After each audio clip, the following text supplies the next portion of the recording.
देखिए, आज हम आपको पढ़ाएंगे गणितीय आगमन सिद्धांत। कक्षा 11 का चौथा चैप्टर है। ध्यान से इसको समझेंगे। किसी भी प्रश्न को हम हल करते हैं तो दो विधियों से करते हैं, आगमन विधि और निगमन विधि।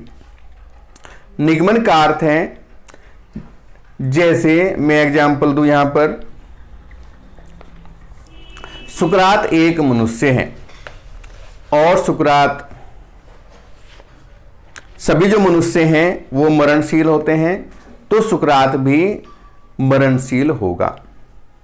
अर्थात पहला जो कथन था सुकरात एक मनुष्य है, दूसरा कथन है मनुष्य मरणशील है, तो सभी मनुष्य मरणशील होते हैं। ऐसे दूसरा एग्जाम्पल है 8 2 से भाज्य है, 8 2 से भाज्य है और 2 एक सम संख्या है, तो 8 भी एक सम संख्या होगी। तो ये आपकी निगमन विधि से हम प्रश्नों को हल करते हैं। निगमन विधि में क्या होता है कि प्रश्न को हल करते हैं और उससे उत्तर पर जाते हैं, जबकि आगमन विधि में हम प्रश्नों के उत्तर रखकर देखते हैं और जो उत्तर प्रश्न को सेटिस्फाई करता है वही उसका आंसर होता है। अब यहां पर जैसे कथन है, सबसे पहले बात आती है कथन की। कथन ऐसा वाक्य जो पूर्ण रूप से सत्य हो या असत्य हो, कथन कहलाता है। जैसे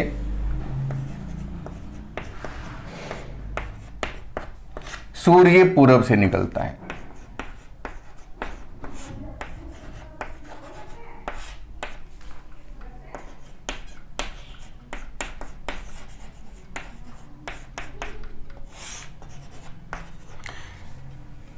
अब ऐसे ही वाक्य कोई मैं गणितीय रूप में लूं कि 2 + 2 = 4। हमें पता है 2 और 2 4 होते हैं, सत्य हैं। ये भी आपका कथन है, ये भी आपका कथन हुआ। और जैसे मैं लिख दूं 2 और 2 5, ये आपका असत्य हो जाएगा, लेकिन ये भी आपका कथन हुआ। सभी कथनों को हम Pn से इंडिकेट करेंगे, Pn से। अब बात करते हैं कि आगमन विधि से हम कथन को हल कैसे करेंगे। जैसे मैं यहां पर एग्जाम्पल लेता हूं, कथन Pn लिया मैंने, 1 + 2 + 3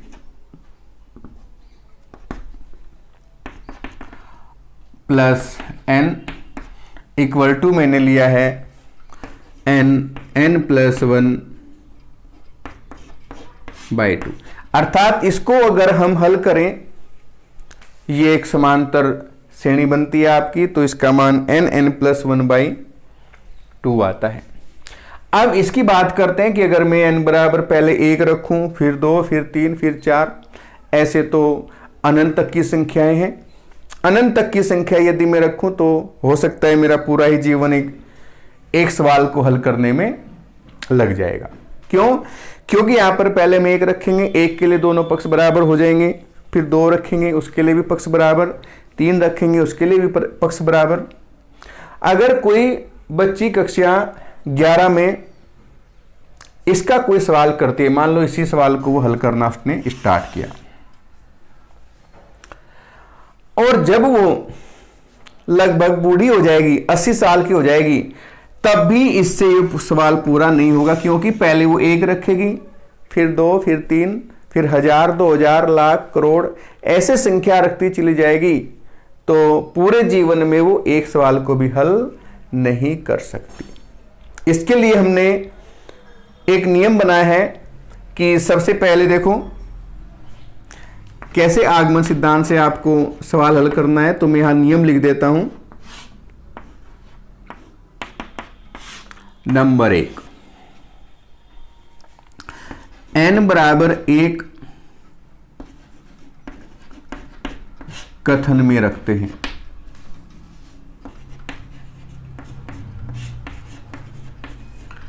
और LHS बराबर RHS प्राप्त करते हैं।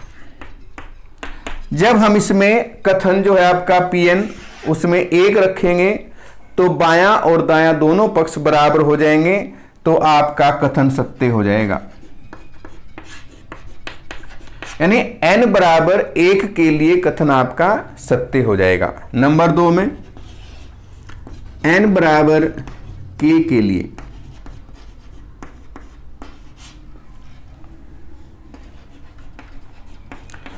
कथन को सत्य मानते हैं।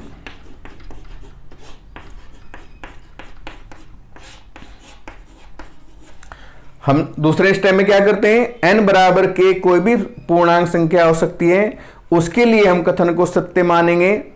और तीसरे स्टेप में n बराबर k प्लस 1 यानी इससे अगली संख्या के लिए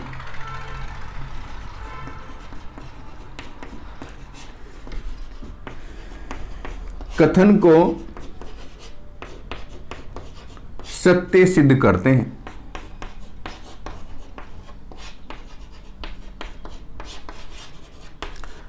जब ये k प्लस 1 के लिए कथन सत्य सिद्ध हो जाएगा तो इसका अर्थ ये होगा कि n बिलोंग्स टू z, जितने भी पूर्णांक संख्याएं हैं या जो भी समुच्चय वो देगा, प्राकृतिक संख्याओं का समुच्चय देगा, प्रत्येक के लिए कथन सत्य हो जाएगा। इसमें आपके 2 प्रकार के क्वेश्चन आएंगे, एक तो इस प्रकार के और एक दूसरे टाइप के क्वेश्चन आएंगे। पहले मैं ये टाइप आपको बताऊंगा। ये क्वेश्चन आपके 5 प्रकार से हो सकते हैं। इसकी 4-5 विधि हैं, जो सबसे आसान होगी वो मैं आपको बताऊंगा। अगर किसी बच्चे को कोई प्रॉब्लम आती है इस विधि में तो मैं दूसरी विधि फिर आपको बता दूंगा। क्वेश्चन देखें, ये आपको याद रखना है नियम, इसी के अकॉर्डिंग हम करेंगे। तो पहला एग्जाम्पल देखेंगे।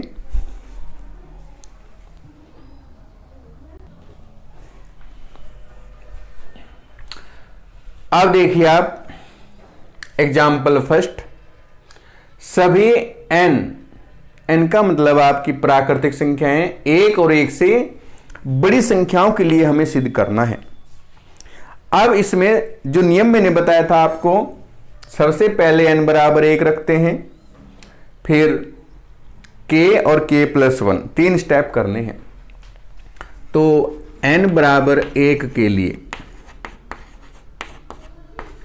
अब बाएं पक्ष में मुझे 1 रखना है, जहां n है वहां 1 रख देता हूं, तो ये आएगा 1। RHS 1 प्लस 1 और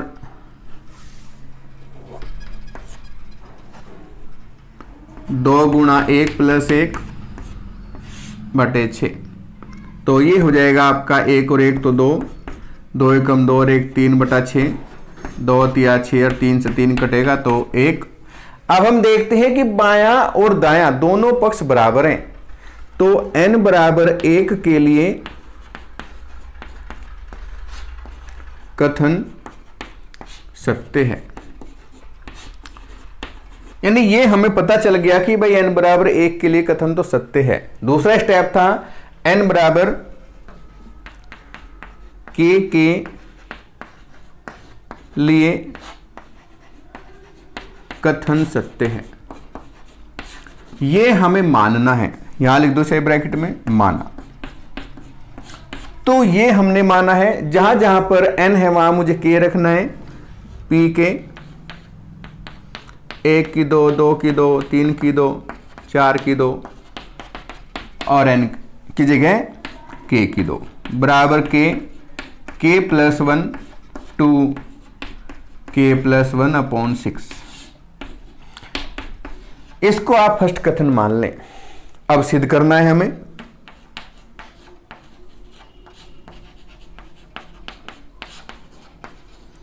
n बराबर k प्लस 1 के लिए कथन सत्य है।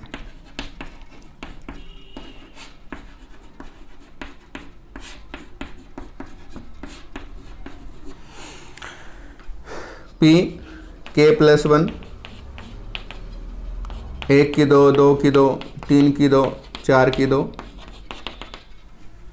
k की 2 बराबर k की जगह k प्लस 1, यहाँ हो जाएगा k प्लस 1 प्लस 1, और ये हो जाएगा 2 k प्लस 1 और प्लस 1 अपॉन 6। इसको थोड़ा हल करूं मैं तो ये होगा k प्लस 1 k प्लस 2, इसकी गुणा करूंगा तो 2k हो गया, और 2 एकम 2 और 1 ये 3 हो जाएगा, और बटे में 6। ये आपका सेकंड कथन है। इधर p k प्लस 1, 1 की 2, 2 की 2, 3 की 2, 4 की 2, यहाँ लास्ट में k की 2 है। अगर इससे एक पहला पद लूं तो यहां हम देखते हैं समांतर श्रेणी एक एक बढ़ रहा है, तो इससे पहला जो पद होगा एक कम होगा, तो इसमें से ये तो k था k प्लस 1, क्योंकि इसकी जगह तो हमने k प्लस 1 रखा था। इससे पहला पद जो होगा एक कम हो जाएगा, तो ये k हो जाएगा। अब देखो यहां पर कैसे कैसे हम प्रश्न को हल कर सकते हैं। यहां तक सभी प्रश्न इसी प्रकार से करने हैं, कोई चेंज नहीं करना है। पहले n बराबर k रखना है, k के लिए मुझे कथन सत्य मानना है, फिर जहां जहां n है वहां मुझे k प्लस 1 रखना है, और जो हल करके आएगा। पहला तरीका तो यह है कि इसमें से इसको मैं घटा दूं, दोनों पक्ष आपके बराबर आ जाएंगे, तो कथन आपका सत्य सिद्ध हो जाएगा। दूसरा ये कर सकता हूं कि लास्ट का जो स्टेप है इसको मैं इधर ले जाऊं, तो ये यहां से यहां तक समान हो जाएगा। इसको हल करूंगा तो ये आ जाएगा, तो भी आपका कथन सत्य हो जाएगा। फिर इसमें हम ये भी कर सकते हैं कि दोनों साइड में, यहां पर इसमें k प्लस 1 दोनों साइड में जोड़ दिया जाए, और हल करेंगे तो फिर ये वाली कंडीशन उसकी आ जाए। यानी कई प्रकार से आप प्रश्नों को कर सकते हैं, लेकिन आसान तरीका यह है, ज्यादा तरीके याद करोगे तो भूल जाओगे। आसान तरीका यह है कि जो लास्ट वाला स्टेप है इसको आप इधर ले जाएं और इसको हल कर दें, और पहला जो कथन है वो इसके बराबर आ जाए, तो कथन आपका सत्य हो जाएगा। देखो कैसे मैं इसी से करता हूं, लास्ट वाले स्टेप को उधर ले जाऊंगा, तो ये हो जाएगा आपका k प्लस 1, k प्लस 2 और 2k प्लस 3 अपॉन 6। लास्ट का स्टेप उधर जाएगा तो माइनस हो जाएगा k प्लस 1 का होल स्क्वायर। अब k प्लस 1 इसमें भी है और इसमें भी, दोनों में से k प्लस 1 कॉमन ले हम, तो k प्लस 1 तो कॉमन आ गया है, यहां हो जाएगा k प्लस 2 और 2k plus 3 upon 6 minus k plus 1। लघुत्तम लेंगे इसका, तो ये हो जाएगा, ये हो जाएगा आपका 6, ये हुआ k प्लस 2, 2k प्लस 3, 6 की गुणा करूंगा तो माइनस के 6 k और माइनस 6। इनकी गुणा भी यहीं पर इसी स्टेप में कर लेते। चलो इसको मैं गुणा भी यहीं कर देता हूं, नहीं तो एक लाइन और बढ़ेगी। देखो गुणा करूंगा k की तो ये हो जाएगा 2k स्क्वायर, k की गुणा करूंगा तो 3k, 2 की गुणा करूंगा 2 दूनी 4k और 2 तिया 6। अब देखो 6 माइनस का है, 6 प्लस का, ये तो आपके कट गए हैं। ये हो जाएगा k प्लस 1, 2k स्क्वायर और प्लस 3 और 4 7 माइनस के 6, तो प्लस का k बच गया और बटे में 6। इसमें और इसमें देखो k कॉमन है तो हम कॉमन ले लेंगे के मैंने बाहर कॉमन ले लिया, यहाँ बचेगा 2k और प्लस 1/6।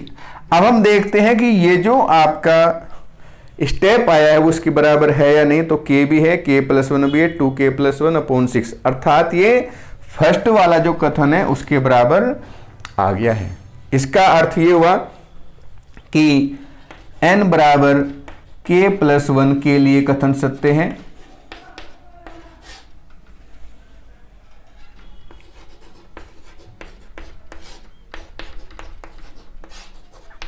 तो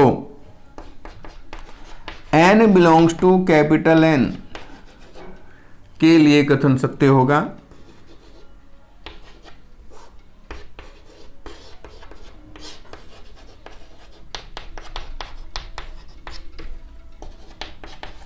यानी प्रत्येक संख्या के लिए कथन सत्य हो जाएगा। ध्यान रखना है, सारे क्वेश्चन इसी प्रकार है। इस पर आधारित क्वेश्चन कौन कौन से हैं वो मैं बता देता हूं। एग्जाम्पल 3 भी इसी पर आधारित है। पहले एक टाइप के क्वेश्चन में आपको करा देता हूं, फिर दूसरी टाइप के बाद में कराऊंगा।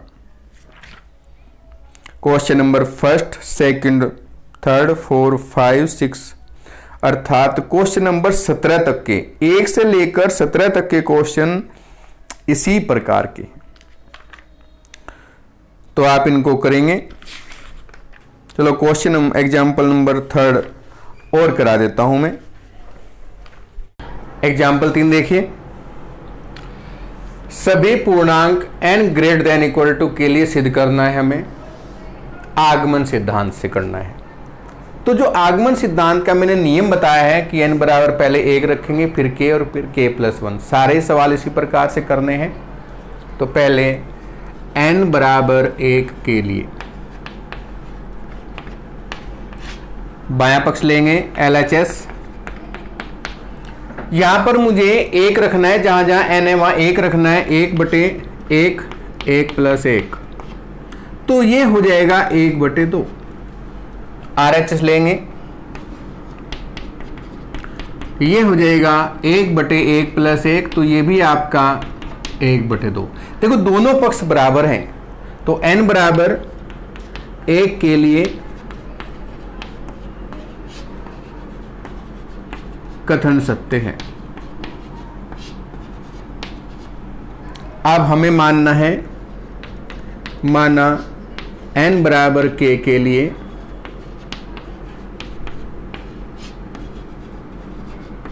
कथन सत्य है। k के लिए हमें सत्य सिद्ध करना है। तो जहां जहां पर n है वहां मुझे k रखना है 1/1 × 2, 1/2 × 3 है, 1/3 × 4। ये पॉइंट मत समझे, दशमलव है। दशमलव बीच में होती है, पॉइंट जो इंटू होता है गुणा वो थोड़ा नीचे होता है, ध्यान रखना है। 1/k+1 और ये होगा k/k+1। ये आपका पहला कथन हुआ। अब सिद्ध करना है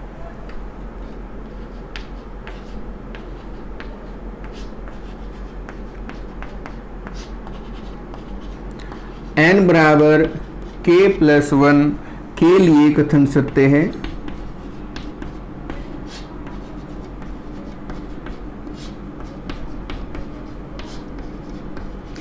तो यहां पर मुझे k+1 रखना है।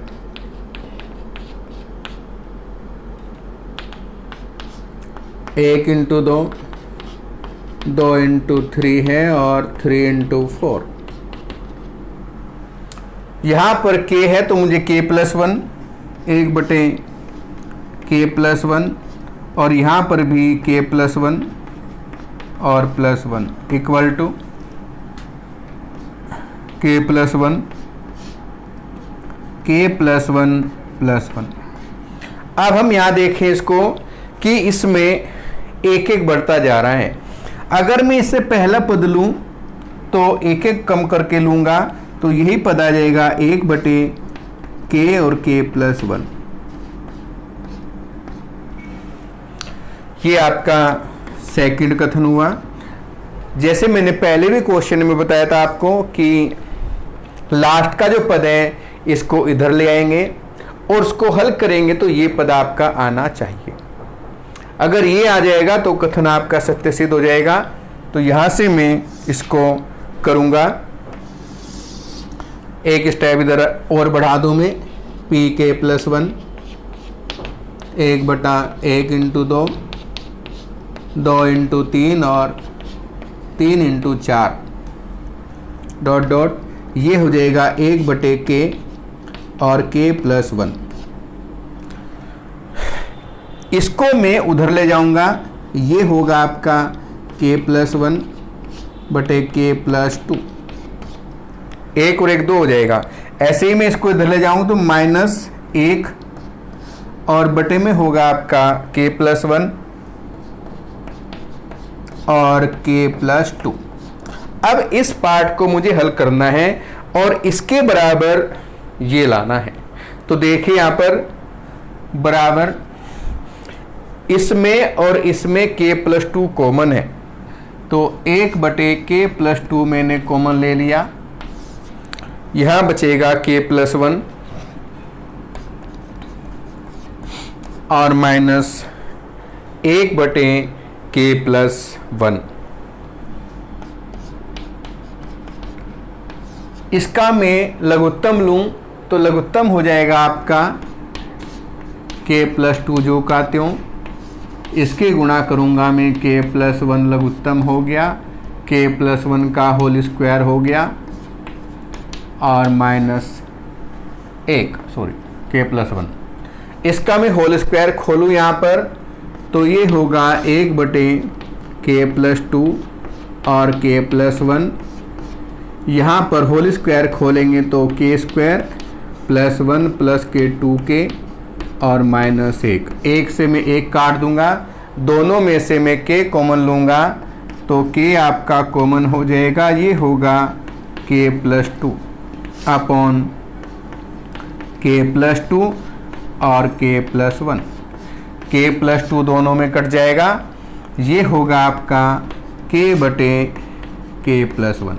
अब हम इसमें देखते हैं कि जो पहले वाला जो कथन था इसमें RHS k प्लस 1 है अपॉन में, यहाँ भी k अपॉन k प्लस 1 हो गया। इसका अर्थ हुआ कि n बराबर k प्लस 1 के लिए कथन सत्य है।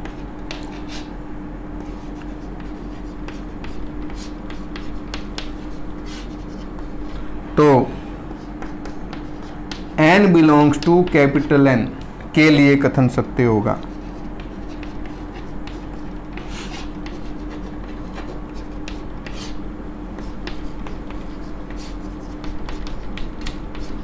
तो ये इसके प्रत्येक मान के लिए कथन सत्य हो जाएगा। यानी सारे ही क्वेश्चन आपके इसी प्रकार से करने हैं।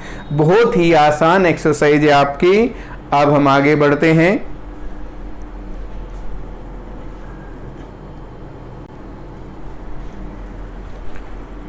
एग्जाम्पल 2। अब ये क्वेश्चन आपका अलग टाइप का है लेकिन करना उसी प्रकार से है। n बराबर 1 के लिए पहले हम n बराबर 1 रखेंगे। ये आपका कथन था, इसको ऐसे भी लिख सकते हैं Pn 2 की n और ग्रेटर देन n। तो मैंने यहाँ पर 1 रखा पहले, तो P1 2 की पावर 1 अर्थात 2 बड़ा है 1 से, तो ये तो सत्य है भाई, जो सत्य है, अर्थात n बराबर 1 के लिए कथन सत्य हो गया। n बराबर 1 के लिए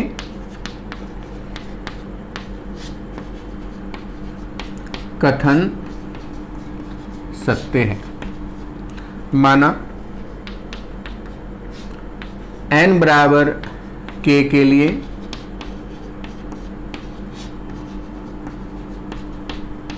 कथन सत्य है। अब हमने माना है कि भाई n बराबर k के लिए कथन सत्य है, तो ये हो जाएगा आपका p k 2 की power k are greater than k, ये हमने सत्य मान रखा है। सिद्ध करना है अब।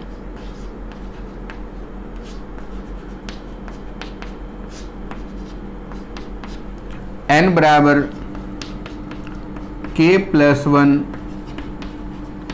के लिए कथन सत्य है।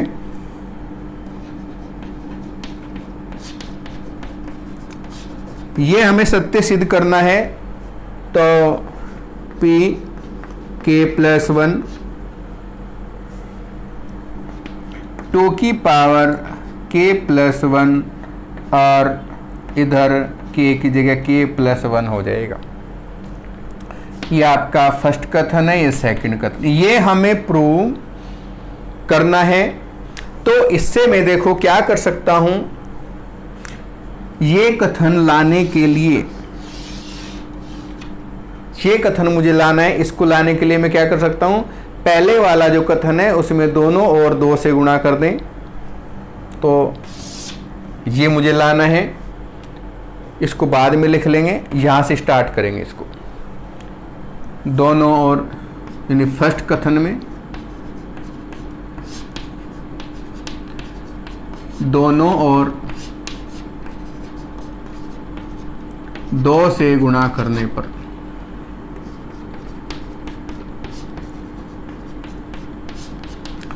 अब मैं 2 से गुणा करूंगा पहले वाले कथन में यहां पर, तो ये होगा 2 की घात k इंटू 2, इधर भी 2 से गुणा कर दिया और इधर भी 2 से गुणा कर दिया। तुमने सूत्र पढ़ा हुआ है a की पावर m इंटू a की n, a की घात m प्लस n होता है, तो 2 की घात 1 है और इंटू k, तो 2 की घात k प्लस 1 हो गया और इधर हो गया 2k। अब देखिए इसमें 2 की घात k प्लस 1, इसको लिख लेता हूं मैं k प्लस k, तो k प्लस k, और k जो है आपका, k आपका 1 से तो बड़ा होगा, क्योंकि k 2 3 4 कोई भी अनंत तक की कोई भी संख्या हो सकती है, तो k आपका बड़ा होगा इससे।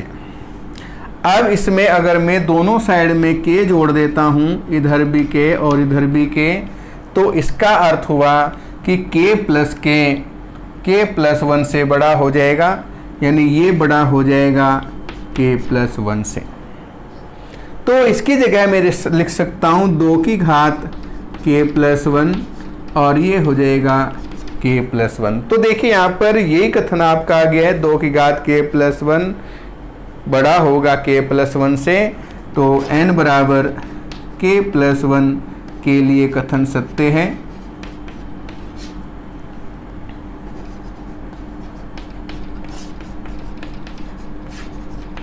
अब ये इसके लिए कथन सत्य हो गया, तो प्रत्येक धन पूर्णांक के लिए यानी n belongs to capital N के लिए कथन सत्य होगा।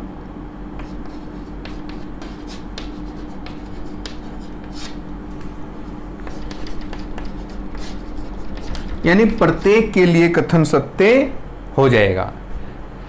इस क्वेश्चन को अन्य विधियों से भी हम कर सकते हैं। नेक्स्ट क्वेश्चन,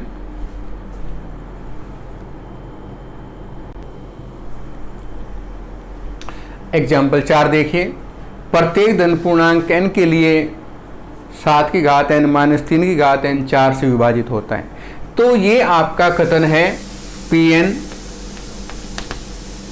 7 की घात n माइनस 3 की घात n 4 से विभाज्य है।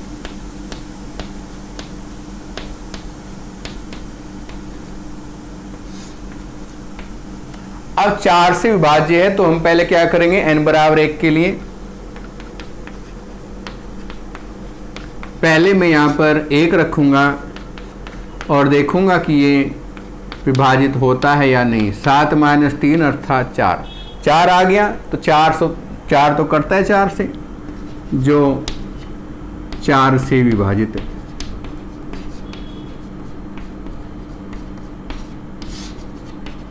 सत्य हो गई बात। n बराबर 1 के लिए कथन सत्य।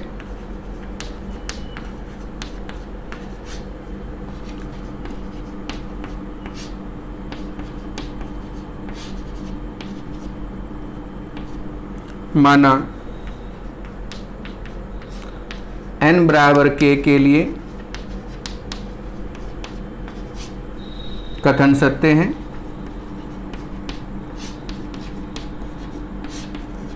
हमने ये मान लिया कि भाई n बराबर k के लिए कथन सत्य है, तो ये हो जाएगा यहां पर pk 7 की घात के माइनस 3 की घात के। इसको मैं सत्य मान रहा हूं और वो भी क्या कि ये 4 से कट जाता है, तो इस 4 से तब कटेगा जब इसकी गुणा में 4 हो, तो इसको मैं 4m मान लेता हूं, 4m ये मैंने मान लिया।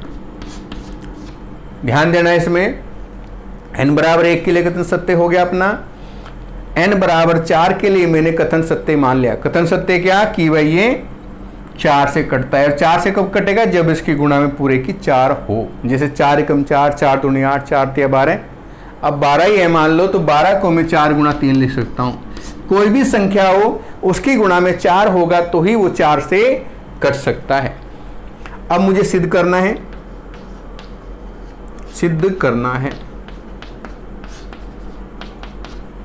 n बराबर k प्लस 1 के लिए कथन सत्य है।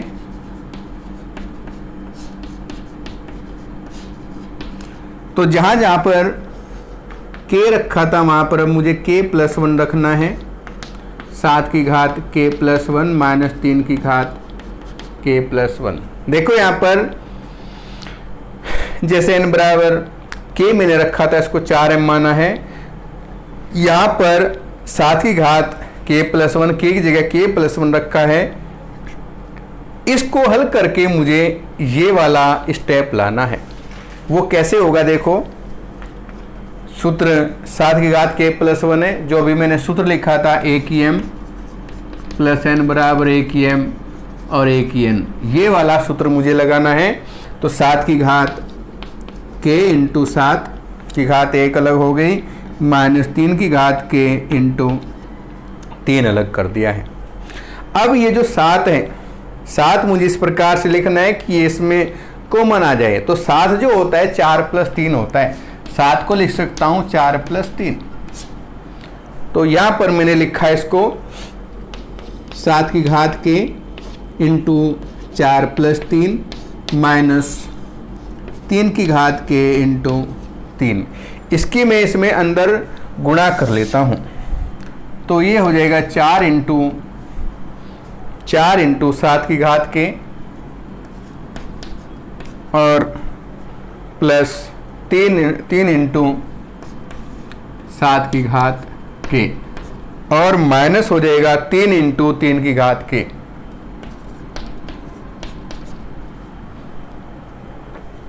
अब देखो इसमें और इसमें, इन दोनों में 3 कॉमन आया हुआ है। इसको जो का तो रहने दो, 4 इंटू 7 की घात के जो का त्यों प्लस 3 मैंने इसमें से कॉमन ले लिया है। ये इंटू है, गुणा नहीं करनी कि 7 21 कर दो, गलत हो जाएगा। 7 की घात के माइनस 3 की घात के। अब पहले वाला जो कथन था आपका, ये यहाँ से 7 की घात के माइनस 3 की घात के, इसकी जगह 4m मैंने माना हुआ है, तो यहाँ पर मैं 4m लिख दूंगा। 4 इंटू 7 की घात के प्लस 3 इंटू 4m।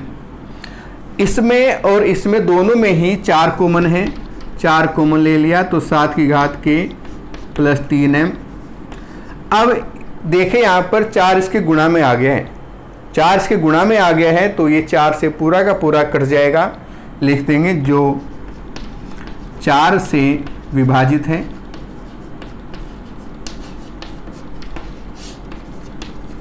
अतः n बराबर k प्लस 1 के लिए कथन सत्य है।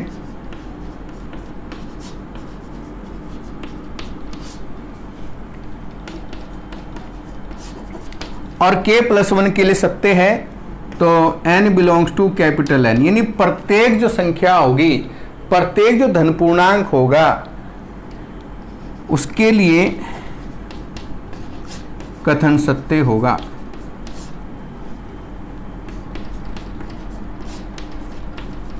तो ये क्वेश्चन आपका कंप्लीट हो गया है। आगे बढ़ते हैं।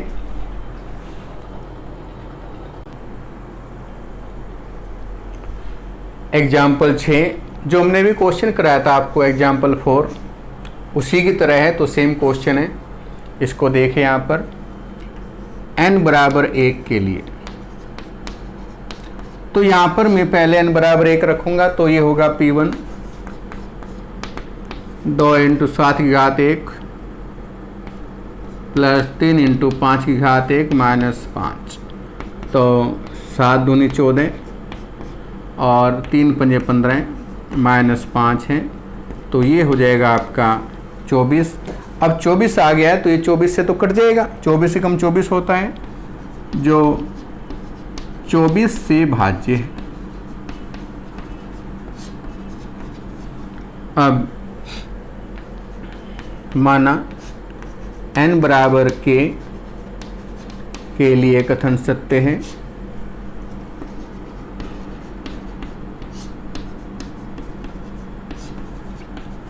ये हमने मान लिया कि जहाँ पर n था वहाँ हमें k रखना है, 2 इंटू 7 की घात के और 3 इंटू 5 की घात के माइनस 5। अब ये 24 से कटता है तो इसका मतलब इस पूरे के ही बराबर मुझे 24m मानना है, ये मैंने मान लिया। सिद्ध करना है,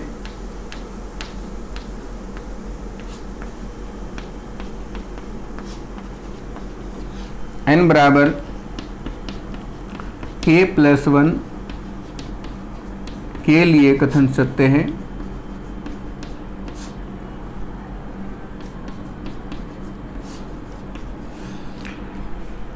तो p k प्लस 1 2 इंटू 7 की घात k प्लस 1 3 इंटू 5 की घात k प्लस 1 और माइनस 5। अब देखो यहाँ पर इसको भी मुझे इसी प्रकार से करना जैसे मैंने एग्जाम्पल 4 किया था, सेम उसी तरह ये पॉइंट, ये जो पद है ये मुझे लाना है और उसकी जगह मुझे 24m रखना है। तो यहाँ पर जो 2 इंटू 7 की घात k इंटू 7 a की घात m प्लस 1 वाला सूत्र मैंने लगाया है, ऐसे ही यहाँ पर 3 इंटू 5 की घात k इंटू 5 और माइनस 5। अब हमें देखना ये है कि 2 इंटू 7 की घात k है और यहाँ पर 3 इंटू 5 की घात k है, तो इसको मैं यहाँ पर थोड़ा चेंज करता हूँ। इसको कर लेंगे हम 2 इंटू 7 की घात k और 6, इसको लिख लूँ 6 प्लस 1, 3 इंटू 5 की घात k और 4 प्लस 1 माइनस 5। इसकी गुणा कर देता हूँ मैं 2 की, तो ये हो जाएगा 6 दूनी 12 7 की घात के प्लस 1 के साथ गुणा करूँगा तो 2 इंटू 7 की घात के, ऐसे यहाँ करें 3 चौक 12 इंटू 5 की घात के और प्लस इसकी गुणा जब इसके साथ करेंगे तो 3 इंटू 5 की घात के माइनस 5। तो इसको और इसको एक साथ ले लें और इन दोनों को एक साथ लेंगे तो ये होगा 12 इंटू 7 की घात के प्लस 12 इंटू 5 की घात के प्लस 2 इंटू 7 की घात के 3 इंटू 5 की घात के और माइनस 5। तो ये जो पूरा पद है यहाँ पर देखिए 2 इंटू 7 की घात के प्लस 3 इंटू 5 की घात के माइनस 5, इसको मैं पूरे को 24m मान लूँगा। 12 इंटू 7 की घात के और 12 इंटू 5 की घात के प्लस 24m। अब अगर मैं 24m पूरे में से मुझे कॉमन लेना है, 24 मैंने पूरे में से कॉमन लिया तो यहाँ तो 24 नहीं है, यहाँ तो 12 है इसमें, तो ये होगा 7 की घात के प्लस 5 की घात के इसके बटे 2 और प्लस m। अब देखो यहाँ पर इस पूरी संख्या के गुणा में 24 आ गया है जो 24 से भाज्य है,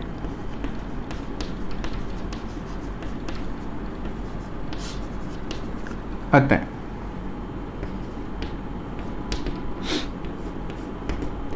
n बराबर k+1 के लिए कथन सत्य है।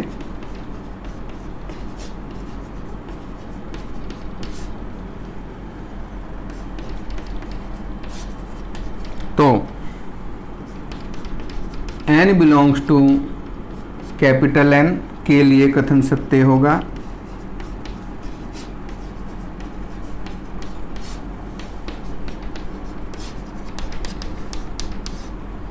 यह क्वेश्चन भी आपका कंप्लीट। अब बाकी क्वेश्चन कल बताएंगे।